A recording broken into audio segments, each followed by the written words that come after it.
Assalamualaikum warahmatullahi wabarakatuh. Saya Welsi Raftikasari dari Lokal 5 BBKPI. Di sini saya akan memenuhi UTS saya, yaitu menjelaskan materi dari kelompok 1 sampai kelompok 7. Yang pertama itu ada kelompok 1 tentang konsep dasar kelompok. Yang A, pengertian kelompok. Kelompok adalah sebagian dua individu atau lebih. Yang B, jenis kelompok dan keanggotaan.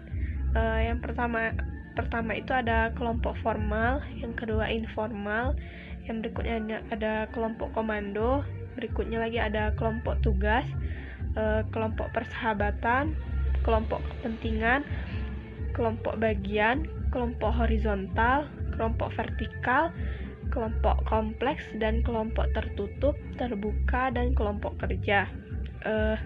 Berikutnya ada materi C, faktor pengingat dalam kelompok.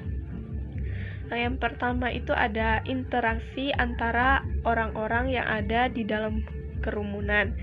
Yang berikutnya ada ikatan emosional sebagai pernyataan kebersamaan. Yang berikutnya ada tujuan bersama yang ingin dicapai.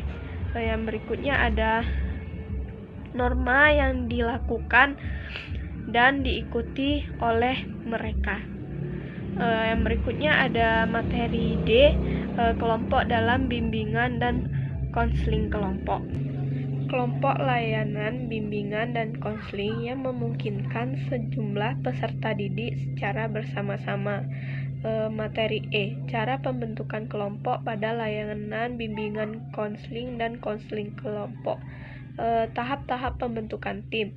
Yang pertama itu ada persepsi, motivasi, tujuan, organisasi, independensi, interaksi. Materi F, permainan pengagraban pohon keluarga. Permainan yang dapat dilakukan adalah rangkaian nama. Berikutnya ada materi kelompok 2, yaitu konsep dasar bimbingan dan konseling kelompok. Pengertian bimbingan kelompok adalah suatu kegiatan kelompok di mana pimpinan menyediakan informasi dan mengarahkan diskusi agar anggota kelompok dapat mencapai tujuan-tujuan bersama. Yang berikut ini ada konseling kelompok. Suatu layanan konseling yang diselenggarakan dalam suatu kelompok.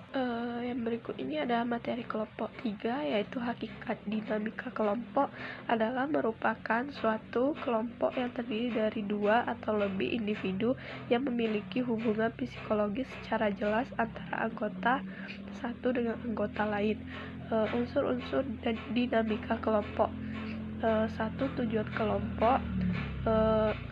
Berikutnya kekompakan kelompok, struktur kelompok, fungsi, tugas kelompok, pengembangan dan pemeliharaan kelompok, suasana kelompok, efektivitas, tekanan kelompok, maksud terselubung. Berikutnya ada materi dari kelompok 4, yaitu karakteristik BKP dan KKP.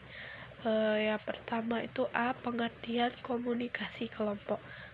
Sekumpulan orang yang mempunyai tujuan bersama yang berinteraksi satu sama lain untuk mencapai tujuan bersama. Sifat-sifat komunikasi kelompok. Yang pertama ada kelompok berkomunikasi melalui tatap muka. Yang berikutnya memiliki sedikit prinsip. Yang berikutnya belajar di bawah arahan seorang pemimpin. Berikutnya membagi tujuan atau sasaran bersama. Yang berikutnya anggota kelompok memiliki pengaruh atas satu sama lain. Pun ada materi dari kelompok 5, yaitu karakteristik BKP dan KKP lanjutan. Tahap pembentukan. Yang pertama ada pengertian dan tema tahap pembentukan. Yang berikutnya tujuan tahap pembentukan, dan yang terakhir ada kegiatan tahap pembentukan. Yang berikut ada materi kelompok 6, yaitu menganalisis video BKK dan KKP. Menganalisis video BKK, tujuan penting dalam BKK ini adalah untuk membangun potensi diri atau pribadi, antara lain berani mengemukakan pendapat.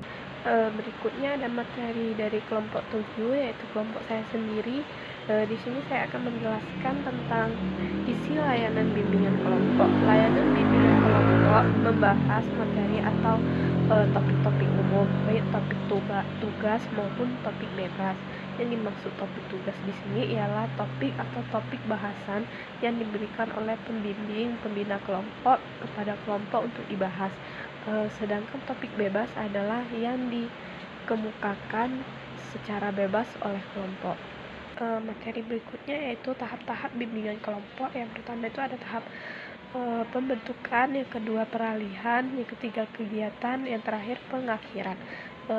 Berikut ada materi teknik layanan bimbingan kelompok. Ada 2 teknik. Yang pertama itu ada teknik umum. Dalam teknik ini dilakukan pengembangan dinamika kelompok. Yang berikutnya ada permainan kelompok. Permainan dapat dijadikan sebagai salah satu teknik dalam layanan bimbingan kelompok. Kelompok terakhir yaitu kelompok 8 tentang praktik layanan tahap 1 dan 2. Yang pertama itu ada kegiatan kelompok bebas. Yang pertama pengemukaan permasalahan. Yang berikutnya ada pemilihan masalah. Terakhir ada pemahaman masalah. Mungkin hanya itu yang dapat saya sampaikan. Lebih dan kurang saya mohon maaf. Assalamualaikum warahmatullahi wabarakatuh.